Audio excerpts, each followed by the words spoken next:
আমার ভাইরা, এই কথা বলার পিছনে একটা কথা আমি উদ্দেশ্য নিয়ে এসেছি। আল্লাহ তাআলা আমাদেরকে নিয়ামত স্বরূপ দুটি হাত দিয়েছেন।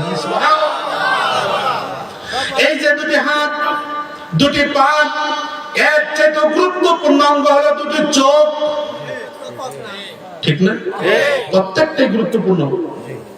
দুটি চোখ, এই যে চোখ, আজকের বিজ্ঞানের যুগে সবচেয়ে আধুনিক যে ক্যামেরা, এই ক্যামেরাটির বাংলাদেশের টাকার দাম হলো 4,86,000 টাকা। কত টাকা? একটু কম বেশি বাজারে হতে পারে। এত দামি ক্যামেরা আমি গবেষণা করলাম ওই ক্যামেরাটিকে নিয়ে। ক্যামেরাটি আমার হাতে আসে নাই, কিন্তু ক্যামেরাটির লেন্স, ক্যামেরাটির যাবতীয় তথ্যগুলো নিয়ে গবেষণা করলাম। গবেষণা করে দেখলাম ক্যামেরাটি যদি আপনি ফোকাস করেন এখান থেকে এই কোণারের দিকে, তো এই কোণার আর টানে না। এই কোণারা, এই কথা বুঝতেছেন আমার? আমি ফোকাস করার কোন দিক? এই কোণারে, অর্থাৎ আমার এই ডান দিক থেকে এই কোণারে, কিন্তু বাম দিকের কোণারা টানে না।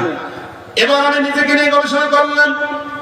আল্লাহ তাআলা আমার কপালের নিচে, ঠোঁটের উপরে, নাকের উপরে দুইটা ক্যামেরা দিয়েছেন। সুবহানাল্লাহ। কয়টা? এই কোণারে তাকাইলে এদিক দিয়ে যদি আব্দুর রহিম যায়, দেখা যায় কি যায় না? সুবহানাল্লাহ করেন না? কে দিয়েছেন? আল্লাহ রাব্বুল আলামিন দিলেন। এরপরে স্মরণ করে দিলেন, আলাম নাজআল লাহু আইনাইনি ওয়া লিসানান ওয়া শাফাতাইন। আমি তোমারে দুটো চোখ দেই নাই, আমি কি তোমারে ঠোঁট দেই নাই, আমি কি জিহ্বা দেই নাই, আমি কি হাত দেই নাই, আমি কি পা দেই নাই, আমি কি সুন্দর বডি তোমারে দেই না? আল্লাহু আকবার। সুন্দর একটা বডি দিয়ে এবার জানাই দিলেন, ও গোলামেরা শোনো শোনো, লাকাদ খালাকনাল ইনসান। এটা আপনারা পারেন না? আমার সাথে পারেন। লাকাদ খালাকনাল ইনসানা ফি আহসানি তাকওয়িম।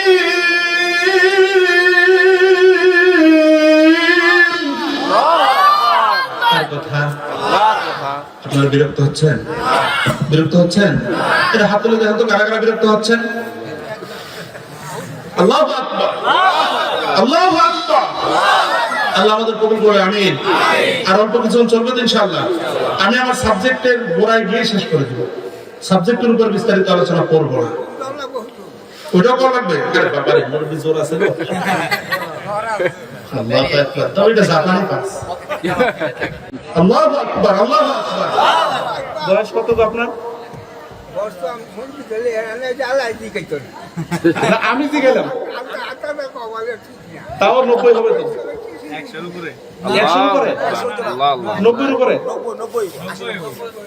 90 এর কাছাকাছি, 90 এর ঘরে। আল্লাহু আকবার কর। এই বয়সে যদি মাহফিলে আসছে, আর আমার মনে হয় আমি যদি 60 পার হয়ে আর বেঁচে থাকি, মাহফিলতে দূরের কথা বারান্দায় যেতে পারবো কিনা আল্লাহ জানে। ঠিক ঠিক, সব মাহফিল হয়ে যায়। আল্লাহু আকবার। আল্লাহ ওনাকে কবুল করুন, আমাদের সবাইকে কবুল করুন। আল্লাহ তাআলা তার গোলাম হিসেবে কবুল করে কিয়ামতের ময়দানে জান্নাতের ফয়সালা দান করুন। আমিন। আর জোরে বলেন আমিন। এই যুবক ভাই, 1 লক্ষ টাকা আমি বলি নাই। ওইখানে আচ্ছা, অনেক দূর থেকে আইছি। আল্লাহু আকবার। উঠা যাবে না, ডাকছেন নাকি সামনে? ও আচ্ছা আচ্ছা আচ্ছা, মাশাআল্লাহ।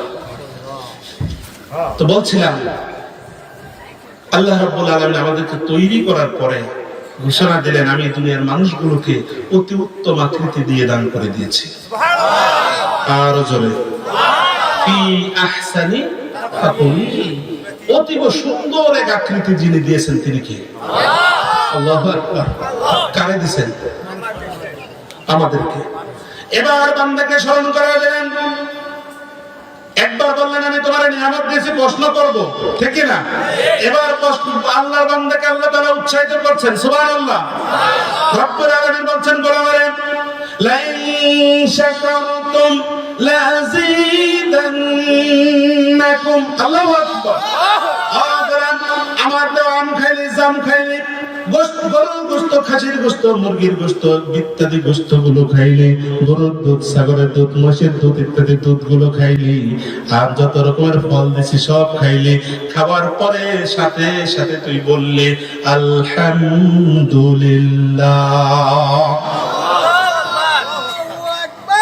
বলতে হয় কিনা? আমরা খাওয়ার পর আলহামদুলিল্লাহ বলি, হ্যাঁ? এটা হলো একটা শুকরিয়া দেয়, এটা হলো একটা মৌখিক শুকরিয়া। কোন শুকরিয়া? মৌখিক। আর আল্লাহর দেওয়া ফল খেয়ে, আল্লাহর দেওয়া গোশত খেয়ে, আল্লাহর দেওয়া মাছ খেয়ে, আল্লাহর দেওয়া নিয়ামত খেয়ে, আল্লাহর জমিনে আল্লাহর দিন বাস্তবায়ন করা, এটা হলো আরেকটা শুকরিয়া। ঠিক না বেঠিক? আল্লাহ রাব্বুল আলামিন বলছেন গোলামরা, আমার দেওয়া শুকরিয়া নিয়ামত খাওয়ার পরে, আমার দেওয়া নিয়ামত নেওয়ার পরে তুমি যদি শুকরিয়া আদায় করো, তুমি যদি আমি আল্লাহর শুকরগুজার হও, আমি আল্লাহ রাব্বুল আলামিন 4500 ফল দিয়েছিলাম, তোমার জন্য বাড়ায়া 9000 করতে পারি। পারে না? 36 প্রকারের গোশতকে বাড়ায়া 72 প্রকার করতে পারি। 450 মাছকে 950 করে দিতে পারি। পারে কিনা? আল্লাহ বলছেন আমি বাড়ায়া দেব, শুকরিয়া আদায় কর গোলাম, আমি বাড়ায়া দেব, শুকরিয়া আদায় কর। শুকরিয়া যদি আদায় না করি, লা ইন কাফারতুম ইন্না আযাবি লাশাদীদ। যদি তুমি শুকরিয়া আদায় না করো, যদি তুমি আমি রবকে ভুলে যাও, আমি রবের কৃতজ্ঞতা প্রকাশ না করো, আমি রবের বিধানকে মেনে না নাও, ও গোলাম জেনে নাও, জেনে নাও আমার আযাব বড় কঠিন। ইন্না রাব্বিকা লাশাদীদ। চিৎকার আল্লাহু আকবার। আমার আযাব বড় কঠিন, আমার পাকড়া বড় কঠিন, আমার ধরা বড় শক্ত। আমি যদি ধরে বসি, তুমি কিন্তু পার পাবা না। আল্লাহু আকবার। কে ধরলে পার পাবো না? আল্লাহ। মুসলমান কথা বলে, কে ধরলে পার পাবো না? আমরা কি আল্লাহর কাছে ধরা পড়তে চাই? ধরা পড়তে চাই? যদি ধরা পড়তে না চাই, তাহলে আল্লাহর দেওয়া নিয়ামত গুলো খেয়ে, আল্লাহর দেওয়া নিয়ামত গুলো ভক্ষণ করে, আল্লাহর দেওয়া নিয়ামত গুলোকে সুবিধাজনক অবস্থানে নিয়ে আল্লাহর দ্বীনকে জমিনে বাস্তবায়ন করার জন্য আমার জীবনের সমস্ত কিছু দিয়ে আল্লাহ রাব্বুল আলামিনের জমিনে আল্লাহর দ্বীন বাস্তবায়ন করতে হবে, এর কোনো বিকল্প না। ঠিক না বেঠিক? আপনি আমি যদি আপনার আমার জীবনটাকে দিয়ে দেই, আপনার আমার সকল আয় উপার্জন, সকল ক্ষমতা, সকল কিছুকে যদি আল্লাহর দ্বীন বাস্তবায়নের জন্য চেষ্টা করি, এবার আল্লাহ রাব্বুল আলামিন পুরস্কারের ঘোষণা দিয়েছেন। সুবহানাল্লাহ। আল্লাহ রাব্বুল আলামিন বলেন, ইন্নাল্লাহা আশতারা মিনাল মুমিনিনা আনফুসাহুম ওয়া আমওয়ালাহুম বিআন্না লাহুমুল জান্নাহ। আল্লাহ রাব্বুল আলামিন বান্দার কাছ থেকে জান আর মাল কিনে নিয়েছেন, বিনিময়ে বান্দার জন্য বরাদ্দ করেছেন আল্লাহর অফুরন্ত নিয়ামতের জায়গা জান্নাত। চিৎকার করে সুবহানাল্লাহ। আমরা বললাম আল্লাহ গো, ও আল্লাহ, গাজীপুরের আজকের এই মাহফিল থেকে তোমার কাছে জানতে চাই, কোরআন কারীম দিয়ে জবাব দিয়ে দাও, কোন জান্নাতে তুমি আমাদেরকে দিবা? কেমন জায়গাটা? জায়গাটা কি আমাদের কক্সবাজারের মতো নাকি? জায়গাটা কি কুয়াকাটার মতো নাকি? জায়গাটা গাজীপুরের রিসোর্টের মতো নাকি? জায়গাটা দিনাজপুরের স্বপ্নপুরীর মতো নাকি? রংপুরের ভিন্ন জগতের মতো নাকি? আল্লাহ রাব্বুল আলামিন এবার জবাব দিয়ে দেয়, গোলাম রে, ও গোলাম, এবার তুই শুন, শুন কেমন একটা জান্নাত আমি তোরে দিব। ওয়া মাসাকিনা তাইয়্যিবা। চিৎকার করে বলেন আল্লাহু আকবার। এমন একটা জান্নাত করে দেব, বসবাসের জন্য সবচেয়ে ভালো জায়গা। সুবহানাল্লাহ বলবেন না? কে দিবেন? আল্লাহ। আমরা বললাম আল্লাহ কেমন জায়গা সেটা একটু ব্যাখ্যা দাও। সুবহানাল্লাহ।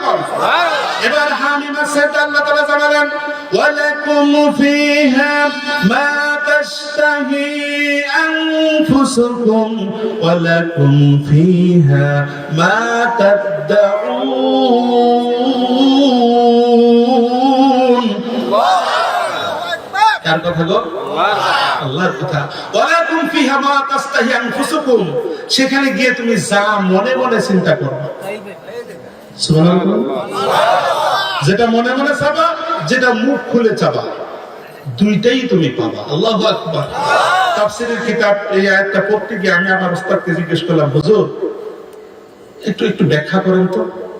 হুজুর আমার বলতেছে, আবু বকর তুমি জান্নাতে যাওয়ার পরে মনে করলা যে আমি আজকে রাতখানা বগা আছে না, এই কথা বলে না, রাতখানা বগা আছে না, তুমি মনে করলা যে আমি রাতখানা বগার ভুনা গোশত খাবো। তুমি মনে মনে চিন্তা করলা, আরে আজকে যদি রাতখানা বগার গোশত দিয়ে আমি খাইতে পারতাম। তুমি এটা মনে মনে চিন্তা করতে দেরি 3 আইটেমের রাতখানা গোশত তোমার সামনে হাজির হবে।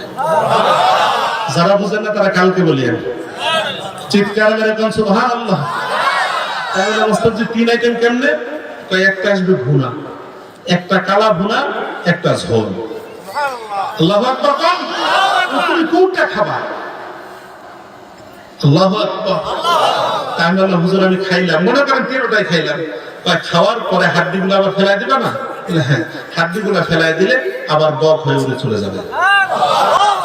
চিৎকার করে আল্লাহু আকবার। ওই জান্নাতে যেতে আমরা রাজি আছি? ওই জান্নাতে যেতে রাজি আছি? ওই জান্নাতে যেতে হলে আপনার আমার জান, আপনার আমার মাল কার জন্য দিতে হবে? কার জন্য দিতে রাজি আছেন ইনশাআল্লাহ? দিতে রাজি আছেন ইনশাআল্লাহ?